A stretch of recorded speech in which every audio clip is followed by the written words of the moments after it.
പ്രിയമുള്ളവരെ, നമ്മുടെയൊക്കെ ജീവിതത്തിൽ പലപ്പോഴും പല നഷ്ടങ്ങളും പല തോൽവികളൊക്കെ വരും. ഈ സമയത്ത് നമ്മൾ അതിനെ എങ്ങനെയാണ് ഫേസ് ചെയ്യുന്നത്?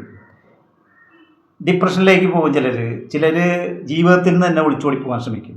ഇതിനെ മറികടക്കാനായിട്ട് ലോകത്ത് പല മനഃശാസ്ത്രപരമായിട്ടുള്ള രീതികളുണ്ട്.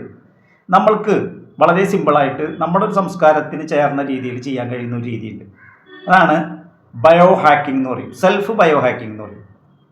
അനന്യത, ഇംപെർമിയൻസ് എന്നൊക്കെ പറയും ഇതിന്. എങ്ങനെയാണെന്ന് പറഞ്ഞാൽ, നമ്മളുടെ മനസ്സിനെ നമ്മൾക്കൊന്നും ശാശ്വതമല്ല എന്ന് പറഞ്ഞ് പഠിപ്പിക്കണം.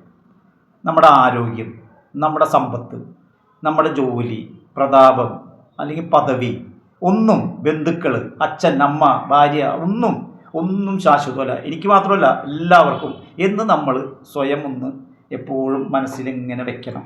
പ്രശ്നങ്ങൾ വരുമ്പോൾ ഇത് നമ്മൾക്കൊരു തടയാവും. ഇങ്ങനെയൊന്നും ആരും ചിന്തിക്കണില്ല. അതുകൊണ്ടാണ് കൂടുതൽ ഡിപ്രഷനിലേക്ക് പോകുന്നത്. ഇത് മനസ്സിൽ പഠിപ്പിക്കണം.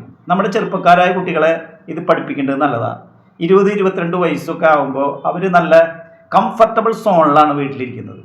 ഒരു പ്രശ്നമില്ല. ദേഷ്യപ്പെട്ടാലും മടിയായാലും ഉറങ്ങിയാലും എന്ത് ചെയ്താലും വീടുകൾക്കൊന്നും ഒരു പ്രശ്നമില്ല. കാരണം അത് ഒരു കംഫർട്ടബിൾ ആണ് അവിടെ.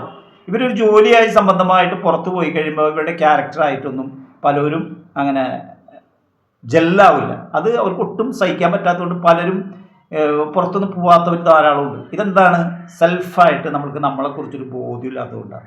ഈ ജീവിതത്തിനെ കുറിച്ച് ഇങ്ങനെ നമ്മൾ ഒന്ന് ട്രെയിൻ ചെയ്താൽ നമ്മൾക്ക് ഈ പ്രശ്നത്തിൽ നിന്ന് കുറേ മറികടക്കാം. രണ്ടാമത്തത്, നമ്മൾ ദിവസവും ഒരു 5 മിനിറ്റെങ്കിലും നമ്മുടെ വീടിൻ്റെ പരിസരത്ത് ഭൂമിയിൽ നിൽക്കണം. ചെരുപ്പില്ലാതെ നിൽക്കണം.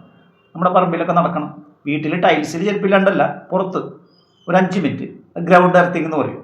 2, നമ്മുടെ ഉറക്കം. രാത്രിയിലെ ഒരു 6-7 മണിക്കൂർ ഉറക്കം കൃത്യമായിരിക്കണം. അതൊരു ഹീലിംഗ് പ്രോസസ്സാണ്. നമ്മുടെ മാനസികവും ശാരീരികമായിട്ട് ഒരുപാട് ഗുണം കിട്ടുന്നതാണ്. നമുക്ക് എനർജി കിട്ടുന്നതാണ് ഈ ഉറക്കം.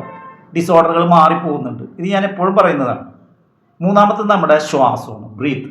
നമ്മൾ ചിന്തിക്കുമ്പോൾ, ദേഷ്യപ്പെടുമ്പോൾ, അസൂയപ്പെടുമ്പോൾ, ഏത് കാര്യത്തിനും ആ സമയത്ത് ഉണ്ടാവുന്ന ബ്രീത്തൊന്നും കറക്റ്റാവണമെന്നില്ല.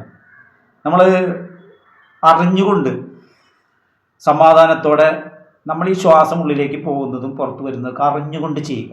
ഒരു ദിവസത്തിൽ ഒരു 5 മിനിറ്റെങ്കിലും. ഇങ്ങനെ ഇത്രയും കാര്യങ്ങളൊക്കെ ഒന്ന് പ്രാക്ടീസ് ചെയ്താൽ തന്നെ നമ്മൾക്ക് കുറച്ച് കോൺഫിഡൻസ് താനേ വരും. ഒന്ന് പ്രാക്ടീസ് ചെയ്ത് നോക്ക്. Okay, thank you.